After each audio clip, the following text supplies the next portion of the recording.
नमस्कार। सास बहू और सेंसेक्स में भी मैं हूं आपके साथ सुमित, और मार्केट्स में करीब करीब गिरावट का जो दौर है वो अभी भी देखने को मिल रहा है। दिन के निचले स्तरों पर ही अभी भी इंडेक्स कामकाज करता हुआ दिखाई पड़ रहा है। हालांकि मिड कैप स्मॉल कैप में हायर लेवल से बिकवाली ज्यादा दिखाई पड़ेगी। फ्रंट लाइन इंडेक्स में भी ऊपरी स्तरों से बिकवाली दिखेगी, लेकिन अदरवाइज आपको फ्लैटिश टोन पे ही इंडेक्स कामकाज करता हुआ दिखाई पड़ रहा है। फ्लैट टू नेगेटिव है। निफ्टी मिड कैप भी फ्लैटिश टोन पर और स्मॉल कैप इंडेक्स भी फ्लैटिश टोन पे ही कामकाज करता हुआ दिखाई पड़ रहा है। निफ्टी बैंक आउट परफॉर्म कर रहा है, हरे निशान में एटलीस्ट काम कर रहा है, लेकिन ऊपरी स्तरों से यहाँ पर भी बिकवाली है। दिन के निचले स्तरों के आसपास कामकाज करते हुए दिखाई पड़ रहा है। सास बहू सेंसेक्स में हम बातचीत करेंगे आज कुछ अलग अलग सवालों को लेकर। हमारे साथ 3 व्यूअर्स मौजूद होंगे जिनसे हम चर्चा करेंगे। दिल्ली जाएंगे, साथ ही साथ कैलिफोर्निया से भी हमारे साथ एक खास मेहमान मौजूद होंगी। लेकिन आपकी स्क्रीन पे नंबर है 7045220000, जिसके जरिए आप इस कार्यक्रम का हिस्सा बन सकते हैं। हमारे साथ कोई भी अपना सवाल पूछ सकते हैं, शेयर कर सकते हैं, और साथ साथ सोशल मीडिया के जरिए भी आप इस कार्यक्रम का हिस्सा बन सकते हैं। बातचीत करने के लिए या फिर आपके सवालों के जवाब दिलवाने के लिए हमारे साथ आज राजेश अग्रवाल साहब कोलकाता से मौजूद हैं। थोड़ी पहले राजेश पालविया थे, अब राजेश अग्रवाल साहब मौजूद हैं कोलकाता से बातचीत करने के लिए। राजेश जी नमस्कार। बहुत लंबे अंतराल के बाद आज आपसे फिर से बातचीत हो रही है। कैसा रुख रवैया देख रहे हैं मार्केट्स का? जब लास्ट टाइम बात हुई तब तो 16,800 17,200 के रेंज में कहीं थे हम। आज हम 18,000 के ऊपर हैं, बैंक निफ्टी ऑल टाइम हाइस पर है। क्या बदलाव रुख रवैये में? देखिए, बदलाव ऐसा कुछ भी नहीं है। अगर टेक्निकली कहा जाए या शॉर्ट टर्म ट्रेडिंग पर्सपेक्टिव से कहा जाए तो मैं समझता हूँ 18,350 जो कि पिछला हाई था उसके आसपास हो सकता है कि थोड़ी रेजिस्टेंस की सामना करना पड़े, क्योंकि हमने देखा है कि जो सोमवार को जो वीकली या डेली चार्ट्स में डोजी बनता हुआ तो थोड़ा कॉशन की तरफ इशारा कर रहा है। लेकिन मेरी पूरी उम्मीद है कि हम नई हाई की तरफ बढ़ रहे हैं। हो सकता है थोड़ी करेक्शन के बाद दोबारा से चाल पकड़े और नई हाई की तरफ जाए। दुनिया भर के बाज़ारों से जो दिक्कतें रेट हाइक्स को लेकर के, इंटरेस्ट रेट्स को लेकर के हो रही थी या इन्फ्लेशन को लेकर के हो रही थी, वो मुझे लगता है कि अब आहिस्ता आहिस्ता आने वाले दिनों में थोड़ी उसके जो प्रॉब्लम्स है वो सॉल्व होते हुए नज़र आएंगी, क्योंकि एक तो बेस इफेक्ट का असर रहेगा, जो दूसरे जो सेंट्रल बैंकर्स ने कदम उठाए हैं उसकी असर रहेगा। तो आने वाले दिनों में मुझे लगता है कि बाज़ार तेज़ी का ही रुख रहेगा। अच्छे कंपनियों में निवेश की सलाह रहेगी। छोटी अवधि में थोड़े से सावधान रहे, बट लंबी अवधि के लिए अभी भी बाजार में बहुत तेज़ी की उम्मीद है। नंबर्स जो आए हैं ठीक ठाक ही आए हैं, क्रूड में नरमी है, डॉलर इंडेक्स नीचे जा रहा है, तो सारी चीज़ें पॉजिटिव भविष्य की ओर इशारा कर रही हैं। तो इंडेक्स का बायस पॉजिटिव साइड पर है, और कॉर्पोरेट अर्निंग ये एक और बढ़िया ट्रिगर है जिसमें नंबर्स एक आध कंपनी को छोड़ भी दे तो अदरवाइज बेटर साइड पे ही आते हुए दिखाई पड़ रहे हैं। चलिए अब सवाल जो आपका सिलसिला शुरू करेंगे और बातचीत करेंगे। हमारे जो दर्शक हमारे साथ मौजूद हैं, सबसे पहले तो दिल्ली चलते हैं। हमारे 2 दर्शक दिल्ली से मौजूद भी हैं। हमारे साथ नैनी जी हैं दिल्ली से बातचीत करने के लिए, साथ साथ परविंदर मैम भी मौजूद हैं दिल्ली से बातचीत करने के लिए, और साथ साथ साधना जी भी आपको दिखाई पड़ेंगी जो कि कैलिफोर्निया से हमारे साथ मौजूद हैं। तो हम तीनों ही दर्शकों से बातचीत करेंगे। पहले दिल्ली चलते हैं कि 2 दर्शक हमारे साथ दिल्ली से हैं। तो नैनी जी नमस्कार। पहले तो दिल्ली का मूड माहौल कैसा है, कैसा हाल है अभी वहाँ पर, जो पॉल्यूशन है उसका, और क्या स्थितियां हैं वेदर को लेके? जी नमस्ते। स्थितियां थोड़ी बेटर हैं, पर पीछे दिवाली के चलते काफी प्रदूषण हो गया था। अभी 3-4 दिन से थोड़ी बेटर है। चलिए ध्यान रखिएगा, पोल्यूशन काफी ज्यादा है, AQI काफी हायर लेवल पर है। आप निवेशक हैं, कब से निवेशित है मार्केट में? लगभग 2 सालों से। ये कोविड के टाइम पर? कोविड के बाद से। तो मतलब ये कोविड में जो बाजार की फैंसी बनी उसको देख के आप एंटर कर गए मार्केट्स में, अदरवाइज पहले से ही कोई प्लान था आपका? नहीं, पहले से नहीं था। कोविड के टाइम पे प्लान करा एंड पर उस टाइम पे समहाउ नहीं कर पाई क्योंकि demat problem something else. Later I started जब कोविड खत्म हो गया था। सो इनिशियली पैनिक सेलिंग और पैनिक बाइंग में काफी लॉस उठा करके मेरे को होल्ड करना आया, पर अभी होल्ड करने के बाद भी मैं काफी लॉस में, इसलिए मैं सवाल पूछना चाहती हूँ। अच्छा, तो एक्सपीरियंस कैसा है सो फार मार्केट में आपका? एक्सपीरियंस तो यही कहता है कि हाँ, अगर सीख करके और इन्वेस्टमेंट करी जाए पूरी रिसर्च के साथ तो you can really earn well. पर अगर पैनिक सेल और पैनिक बाइंग और जल्दी में करेंगे, डिसीजन लेंगे तो काफी बड़े नुकसान हो सकते हैं। चलिए बढ़िया लर्निंग है वैसे ये। तो पहला सवाल नैनी जी आपकी तरफ से कौन सा होगा?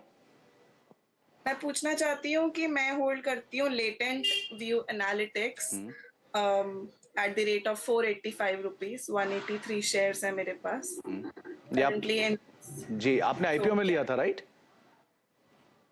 यस आईपीओ में लिया था, पर लॉस को एवरेज आउट करने के लिए उसके बाद और भी बाइंग की है। ओके राजेश जी, पहला सवाल लेटेंट व्यू पर है। 485 रुपए के दाम पर इनकी खरीदारी है, 183 शेयर हैं और ये खरीदारी इन्होंने आईपीओ में की थी लेकिन बाद में एवरेज भी किया है इसमें। अभी क्या करना चाहिए मौजूदा स्थिति में? देखिए, मौजूदा स्थिति में तो इनके पास बने रहने के अलावा कोई विकल्प नहीं है। आईपीओ बहुत शानदार था, शायद 300 गुना के आसपास सब्सक्राइब हुआ था, जो अपने आप में एक बहुत बड़ी फिगर थी।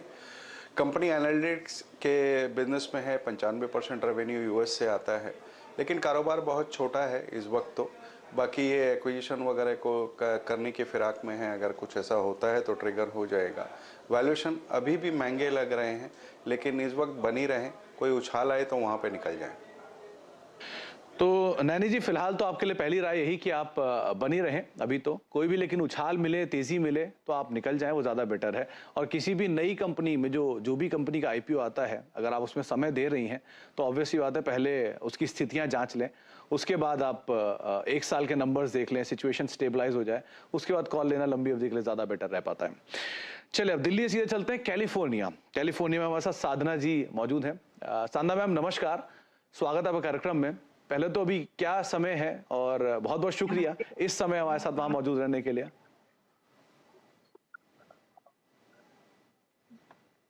सच में आज थोड़ी टायर्ड थी, इसीलिए थोड़ी गड़बड़ हुई, क्योंकि आज इलेक्शन था और मैं वॉलंटियर बन गई थी। ओके तो बहुत मजा आया यहाँ की स्थिति देख के। और मेरे प्रश्न है, मेरे पास AU फाइनेंस, जो AU फाइनेंस बैंक जी, जो मैंने आईपीओ में लिया था, शायद वो 290 पे शायद मिला था मुझे 40 शेयर। और वो फिर बोनस दिया उन्होंने तो 40 की जगह मुझे 80 शेयर बन गए। उसी तरह से मेरे पास ONGC भी है जो आईपीओ के ही है। अच्छा आप लोग कहते हो ना कि साधना मैम ये बताएं पहले आप कब से निवेशित हैं मार्केट्स के अंदर, क्योंकि आप जिस तरह से ONGC आईपीओ के हैं, AU स्मॉल फाइनेंस आईपीओ के हैं, लिस्ट में जब चेक करा तो मारुति भी आपके पास आईपीओ का है, तो आप तो बहुत सालों से मार्केट में इन्वेस्टेड है, मेरे ख्याल से 2 दशक से ज्यादा हो गया होगा आई गेस। बिल्कुल, ये मारुति मैंने मार्केट से खरीदा था 440 के भाव पे वो, लेकिन हाँ SBI मैं बहुत पहले खरीदी हूँ, आईपीओ के है। तो साधना मैम, क्योंकि जिस समय आपने मार्केट में एंटर किया था 2 दशक पहले, तब तो ये इतना ज्यादा चर्चित भी नहीं था, इतनी ज्यादा बातचीत भी नहीं होती थी मार्केट के बारे में, तब ऐसा इंटरेस्ट क्यों आया?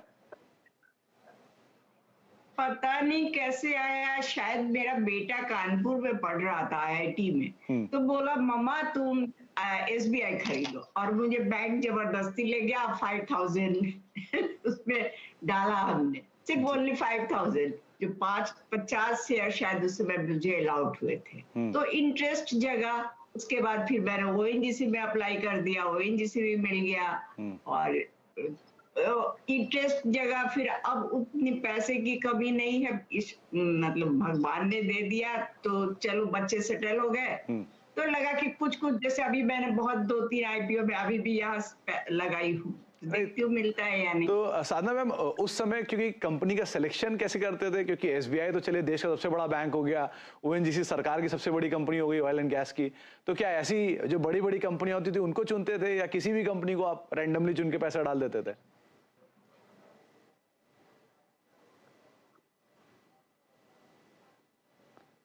साधना मैम सुन पा रहे हो आप? चलिए शायद जी फंडामेंटल थोड़ी अच्छी, आप एक बार फिर से रिपीट करें। फंडामेंटल देती थी कि हाँ, बोल रही थी, अपने बेटे को भी कह रही, लेकिन अब देखिए चलने लगा। कोच्चि शिपयार्ड तो वो भी आईपीओ से मिले थे, वो चलने लगा है, तो अब अच्छा लग रहा है। तो कोई बुरा एक्सपीरियंस भी रहा है मार्केट में या सिर्फ ऐसे अच्छे एक्सपीरियंस ही आपके पास? बुरा भी रहा, जैसे जैन एप्लीकेशन, अच्छा चलिए, हाई पे जाके मेरे भाव से ऊपर जाके वो नीचे आ गया। अब क्या करूं, मैंने आंख बंद कर लिया, चलो चला गया ये पैसा। तो जीवन फाइनेंस वो भी चला गया, लेकिन आउट ऑफ टोटल वो शायद थोड़ा छोटा हिस्सा होगा, राइट? सुजलॉन चला गया। हाँ, सुजलॉन भी चला गया। वो चलिए। तो अब मतलब कुछ भी नहीं है। ओके राजेश सर, पहला सवाल, क्योंकि ये पुरानी निवेशक हैं, बहुत सालों से बहुत सारे शेयरों में इन्होंने निवेश किया हुआ है, अच्छे बुरे एक्सपीरियंस दोनों सुने हमने, लेकिन इनका पहला सवाल तो है एयू स्मॉल फाइनेंस बैंक और ओएनजीसी पर, क्या करना चाहिए इन दोनों में? दोनों में बने रहने की सलाह रहूंगा। रेदर अगर इनके फंड्स इन्हें अलाउ करते हैं, जैसे कह रहे हैं कि इनके फंड्स के कोई दिक्कत ऐसे नहीं है, तो एयू फाइनेंस और ऐड भी कर सकती हैं। कंपनी का पुरजोर को फोकस रिटेल फ्रेंचाइजी बढ़ाने की तरफ है, जो कि वो अर्बन एरियाज़ में अपनी बढ़त बना रहे हैं। Cross sell products cross sell करके भी इन्होंने बढ़त बनाने की कोशिश करी है। दूसरी तिमाही के नंबर्स बहुत अच्छे आए थे, एसेट क्वालिटी स्टेबल थी, और इस वक्त का अगर आप देखेंगे तो 4 times price to adjusted book value FY24 पे ट्रेड कर रहा है, तो जो कि बहुत ज़्यादा महंगा भी नहीं है। मैं समझता हूँ कि यहाँ पे बिल्कुल निवेश करना चाहिए और लंबी अवधि की पोजीशन बनानी चाहिए। ओएनजीसी ठीक है, अभी क्रूड में थोड़े दबाव के कारण से हो सकता है दिक्कत हो, बट लंबी अवधि के लिए स्टॉक अच्छे हैं, डिविडेंड अच्छे देते हैं, बनी रहे दोनों में। तो सादा मैम, वैसे भी आपकी जो कॉस्ट है वो ऑलमोस्ट नेग्लिजिबल है दोनों ही स्टॉक्स को लेकर, और आप ऑलरेडी अच्छे खासे प्रॉफिट में हैं, तो आप बने रहें पहले तो लॉन्ग टर्म के लिए दोनों के अंदर ही। और रही बात आपके दूसरे सवाल को लेकर मारुति पे, उस पर हम आपसे दोबारा एक बारी बात करेंगे, लेकिन उससे पहले हमारे साथ एक और दर्शक हैं, दिल्ली से परविंदर जी हमारे साथ मौजूद हैं बातचीत करने के लिए। परविंदर मैम नमस्कार, स्वागत है आपका कार्यक्रम में। नमस्कार मैम कब से मार्केट में? बहुत बढ़िया मैम, आप बताएं क्या हाल चाल है आपके? वेरी वेल, थैंक यू जी, कब से मार्केट में परविंदर मैम आप? सर। मेरे को सिर्फ 6 महीने हुए हैं। ओके, और 6 महीने का एक्सपीरियंस कैसा है आपका? बहुत अच्छा, बहुत अच्छा। गाइडेंस के साथ में तो बहुत अच्छा। तो कैसे पैटर्न रहता है मैम आपका? ट्रेडिंग करते हो आप, बीटीएसटी करते हो, लॉन्ग टर्म के लिए लेकर रखते हो, कैसे करते हो? मैं लॉन्ग टर्म इन्वेस्टमेंट में बिलीव करती हूँ। शुरू में गलतियां की, जैसे आईसीआईसीआई बहुत जल्दी निकाल दिया, फिर अभी रिग्रेट कर रहे हैं। एसबीआई बहुत जल्दी प्रॉफिट बुक कर लिया, अब रिग्रेट कर रहे हैं। इसके बाद लॉन्ग टर्म व्यू रखना शुरू कर दिया। ओके, तो जो ऐसे भी तो स्टॉक होंगे जिनको बेचा और नीचे आ गए, वहां रिग्रेट नहीं हुआ आपको कि चलिए अच्छा हुआ निकल गया? अच्छा नहीं आया, अब सिर्फ गाइडेंस से चलते हैं। ओके ओके, क्या सवाल है मैम आपका पहला? सर मेरा है भारत गियर्स पे। भारत गियर्स 17 पे लिया था मैंने। 100 शेयर्स है मेरे पास। ओके, तो सर इसका लॉन्ग टर्म व्यू कुछ नहीं रखना है, क्योंकि ये ऑलमोस्ट एक ही लेवल पे ट्रेड कर रहा है 1 महीने से।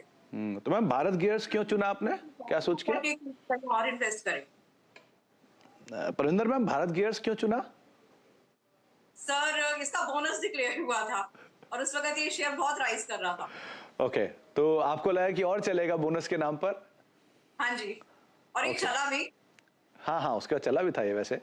अच्छा राजेश सर, ये भारत गियर आमतौर पर इसकी चर्चा थोड़ी कम होती है, थिन वॉल्यूम का स्टॉक है, एंसिलरी कारोबार में है, बड़े क्लाइंट्स भी हैं इनके पास, वो सब भी ठीक है, मारुति ऐसा एसोसिएशन है इसका, लेकिन अदरवाइज अभी क्या करना चाहिए इन्हें, क्योंकि इनकी खरीदारी से थोड़ा सा ही ऊपर है, नहीं खरीदारी से तो ऊपर है, लेकिन ये और अगर समय दे तो क्या करना चाहिए इसमें, ये और ऐड करें?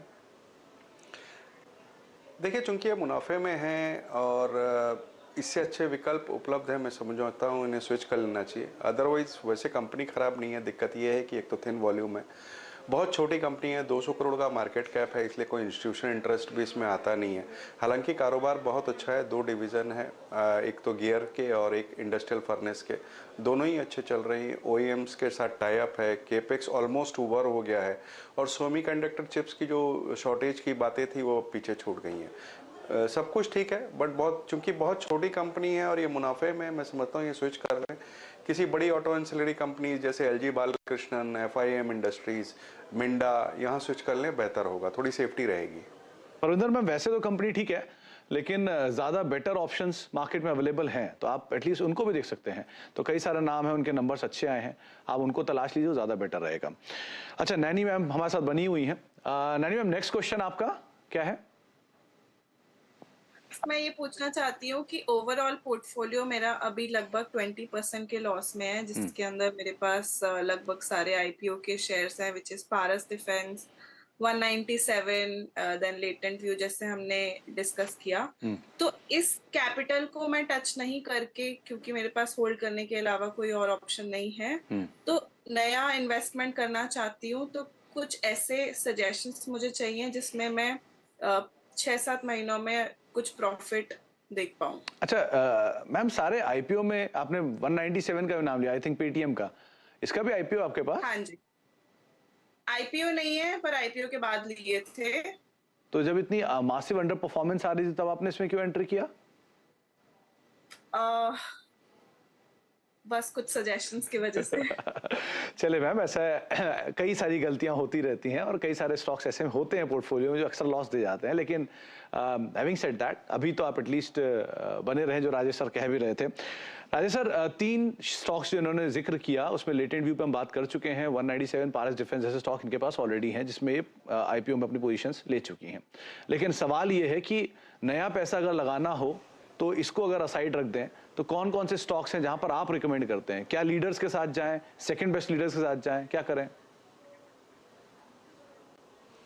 देखिए, कई स्टॉक्स हैं ऐसे तो, बट समय की पाबंदी के अनुसार कारण से मैं 2-4 नाम लेता हूं। तो फ्रंट लाइन में अगर आप कम रिस्क के साथ जाना चाहती हो, स्टेबल इनकम चाहती हो, तो Reliance, ITC, Larsen, state bank जैसे स्टॉक में ध्यान रखा जा सकता है।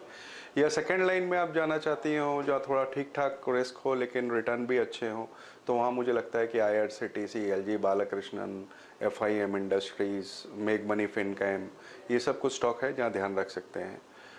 इनके एक सवाल जो 197 के बारे में था उसके बारे में कहना चाहूँगा कि जो परसों नतीजे आए बेहद ख़राब आए, 572 करोड़ का लॉस आया है। ऐसे कोई उम्मीद नहीं है कि आने वाले दिनों में बहुत जल्दबाजी में कोई मुनाफा आएगा। बेहतर होगा वहाँ लॉस काट लें और कहीं दूसरे उस पैसे को कहीं और स्विच कर लें। तो नैनी मैम, कोई भी तेजी मिले, आपका लॉस कहीं थोड़ा कम हो, रिस्पाइट आए, आप वहां निकल जाए, वो ज्यादा बेटर रहेगा, लेकिन स्टैब्लिश प्लेयर के साथ जाइए। अगर लीडर है तो कोई वजह ही है, तभी वो लीडर है, तो आप उनको पहले तलाशिए और उसके बाद धीरे धीरे करके बाकी विकल्पों पे भी आप सोच सकते हैं। आगे भी हम बातचीत करेंगे, लेकिन साधना मैम हमारे साथ कैलिफोर्निया से बनी हुई हैं। साधना मैम, दूसरा सवाल था आपका मारुति का। 2004 में इसका आईपीओ आया था और आप तब से इसमें इन्वेस्टेड हैं, तो अब क्योंकि ऑलरेडी वहां से मल्टीपल ऊपर आ चुका है, 9,000 रुपए का शेयर है, कई गुना बढ़ चुका है, अब क्या करना चाह रहे हैं आप इसमें, क्या करें? तो क्या, हाँ वही सेल कर दो या रखे रहो। मैम ऑलरेडी आपके भाव से इतना ऊपर आ चुका है, अभी भी आपको लगता है कि सेफ है इसमें इन्वेस्ट करना या फिर बने रहना? मुझे लगता है कि सेफ है। चलिए, अच्छा साधना, एक बार और बताएं कि इस तरह की जो आपने पोर्टफोलियो बिल्डिंग की है, कोई अभी ऐसा स्टॉक लग रहा है आपको जो लगता है कि हाँ अगला मारुति बन सकता है, ऐसा शेयर जिसमें आप पैसा डालें? टाटा मोटर है मेरे पास जो लगता है कि अगला मारुति बन सकता है। टाटा मोटर भी मैंने खरीद रखे हैं। ओके, तो राजेश सर, पहला नाम मारुति 9,304 ऑलरेडी पहुंच गया है, कई गुना ऊपर है, और दूसरी तरफ टाटा मोटर्स जो इनको लग रहा है कि मारुति बनेगा। दोनों लीडर है, कोई डाउट नहीं है इसमें। एक पैसेंजर व्हीकल स्पेस है, कमर्शियल व्हीकल स्पेस का, और ऑब्वियसली बात है जैगुआर भी पोर्टफोलियो में। सो क्या राय रखते हैं आप इन दोनों पर? देखिए, दोनों पे बने रहने की सलाह रहेगी। मारुति में तो हम बहुत बुलिश हैं और मैं इन्हें बधाई देना चाहूँगा, बल्कि दूसरे दर्शकों को भी कहना चाहूँगा कि आप ध्यान दें, ये है लंबी अवधि के निवेशक का एक पोर्टफोलियो जो कि आपको कई गुना रिटर्न दे सकते हैं। खास मारुति की अगर बात की जाए, दूसरी तिमाही के नतीजे बहुत शानदार आए थे, प्रॉफिट ऑलमोस्ट 4 गुना हो गया था, 7,000 करोड़ का केपेक्स इस साल में है, नए लॉन्चेस बहुत अच्छी तरीके से लिए गए हैं। मुझे लगता है कि यहाँ पे कोई भी गिरावट आए खरीदारी का मौका दे रही है। टाटा मोटर्स अच्छे नंबर्स आ रहे हैं, कुछ लॉन्चेस अच्छे लिए गए हैं, बट ये बहुत लंबी अवधि का लिए लिया जा सकता है। मुझे बहुत लंबी अवधि से मैं समझता हूँ कम से कम 1.5 साल 2 साल का आपका नज़रिया हो तो यहाँ बिल्कुल निवेश कर सकते हैं। तो नजरिए का तो कोई इशू है नहीं। वैसे भी साधना मैम के साथ जो ऑलरेडी 20 साल से शेयर होल्ड कर रही है तो उन्हें कोई दिक्कत नहीं है। तो मैम आप बने रहे टाटा मोटर्स को लेकर भी और मारुति को लेकर भी, ये आपको राय दिया राजेश जी की तरफ से। और बहुत बहुत शुक्रिया साधना मैम, आपने इस समय पर हमारे साथ आप जुड़े और आपने सवाल पूछा, अपना समय हमें दिया। साथ ही साथ नैनी मैम आपका भी बहुत बहुत शुक्रिया, और परविंदर मैम आपका भी बहुत बहुत शुक्रिया। और दिल्ली के मौसम को देख के जरा ख्याल रखिएगा तबीयत का और सेहत का। राजेश सर आपका भी बहुत बहुत शुक्रिया हमारे साथ मौजूद रहने के लिए, सभी दर्शकों के सवालों के जवाब देने के लिए और कार्यक्रम का हिस्सा बने रहने के लिए। ब्रेक का वक्त है, ब्रेक के बाद लौटते हैं, बातचीत जारी रखते हैं।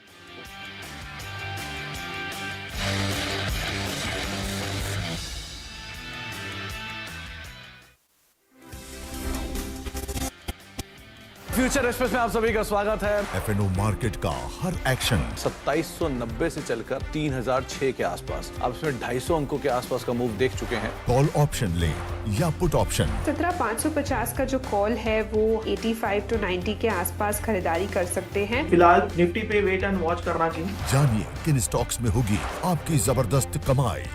3300 के नीचे अर्ली क्लोज अगर आए तो आप शॉर्ट करके यहाँ पर जा सकते हैं। देखिए फ्यूचर एक्सप्रेस। बाजार शुरू होने से पहले कीजिए मुनाफे की तैयारी। जहां से कॉल राइटर्स बाहर निकल रहा है वहां पे बाय कर दीजिए और जहां पे पुट राइटर कन्विक्शन है वहां पे टिक पे बाय कीजिएगा। जानिए सेंसेक्स और निफ्टी की कैसी होगी चाल। बहुत बढ़िया मूव्स एंजॉय कर रहा है ये स्टॉक। ब्लैक पैटर्न का ब्रेकआउट, बाय 1210 तक की तैयारी। तो कौन से स्टॉक्स आपको बनाएंगे मालामाल। 590 के ऊपर खरीदेंगे, 580 के स्टॉप लॉस है, 620 के टारगेट के लिए। देखिए मुनाफे की तैयारी।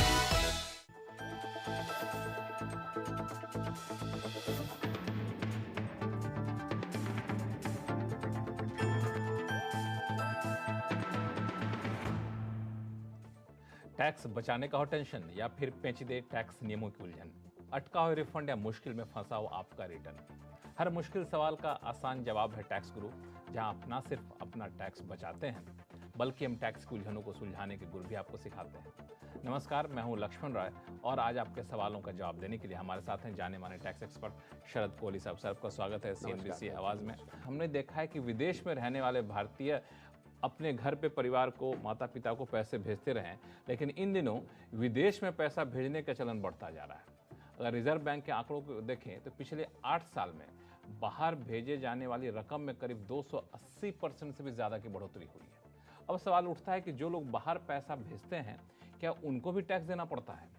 कोहली साहब, सवाल जायज है कि नहीं? बिल्कुल जायज है। और लक्ष्मण, पैसा लिबरलाइज रेमिटेंस स्कीम जो चलती है 2.5 लाख जो 2020 में शुरू की गई थी। जी हाँ, प्रति भारतीय ने, स्कीम तो पहले से है, उसकी लिमिट चेंज की गई। प्रति भारतीय प्रति वर्ष आप $2.5 लाख तक एक साल में भेज सकते हो। लोग इसका भरपूर फायदा उठा रहे हैं, पढ़ाई लिखाई के लिए, लोन लेने के लिए, निवेश करने, लोन देने के लिए, निवेश करने के लिए, वगैरह वगैरह। तो देखिए, आप जब पैसा भेजते हैं तो 7 लाख रुपए, लक्ष्मण एक लिमिट नोट कर लीजिए, अगर 7 लाख रुपए से ऊपर की रकम बन रही है, और ये लक्ष्मण इंटरेस्टिंग बात है, 7 लाख जब तय की गई थी $10,000 जब रुपया $70 पे होता था, ये तब तय गई, पर अब लिमिट अभी भी 7 लाख है। तो अगर 7 लाख से ऊपर आप जाते हैं, इफेक्टिवली लिमिट कम हो गई है। हाँ, इफेक्टिवली देखा जाए तो बिल्कुल कम हो गई है। तो अगर आप 7 लाख से ऊपर जाते हैं तो उससे ऊपर जो भी अमाउंट होगा उस पे बैंक आपसे 5% TCS, tax collected at source, आपसे ले लेगा। और अगर आपके पास मान लीजिए लोन दे रहे हैं, आप कहीं लोन की एजुकेशन लोन लिया हुआ है, उसकी रीपेमेंट कर रहे हैं, तो 0.5% आपसे ये tax collected at source leviable उस अमाउंट पर होगा। तो ये जो अब TCS की बात करें तो ब्रेक के बाद आपका स्वागत है। मार्केट्स बिल्कुल फ्लैट 18,190 के जोन्स में अभी भी कामकाज कर रहा है। मिड कैप इंडेक्स में हालांकि 23 अंकों की गिरावट है, यहाँ पर भी फ्लैटिश टोन पे कामकाज हो रहा है। एडवांस डिक्लाइन आपकी स्क्रीन पर आएगा, जहाँ पर अभी भी 1575 शेयर करीब तेजी में है और 1248 शेयरों में बिकवाली देखने को मिले, यानी कि एडवांसेस अभी भी तेजी की तरफ ज्यादा रुख कर रहे हैं, यानी कि शेयर्स तेजी की तरफ ज्यादा रुख कर रहे हैं मंदी के सामने। ब्रेक का वक्त है, ब्रेक के उस पार मिड कैप शेयरों का हाल, स्टॉक स्पेसिफिक अप्रोच, छोटे से ब्रेक के उस पार।